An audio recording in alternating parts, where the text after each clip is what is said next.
Here we have 2025 Mazda 3, and in order to activate the parking brake for it, all you have to do is just come towards your right side. You will see that parking button right there. Just lift the parking button upside. You will hear a background sound coming out, and right there on the speedometer you will see the parking sign activated.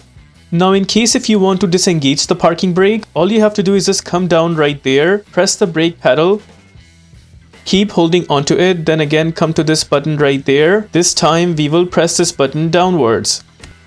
You will again hear a background sound coming out, and on the speedometer you will see the parking sign is not visible anymore. Now suppose the car is turned off and you still want to activate the parking brake. It's the same process. Again we come back to that parking sign right there. We lift this upside. After the background sound, you will see that parking sign is being activated on the speedometer. Now, in order to disengage the parking sign while the car is turned off, the bad news is you cannot do that. You would have to turn on the vehicle in order to release the parking brake option. Like in this case, if I come down and press the brake pedal one more time and then come back to the switch, this time I press the button down.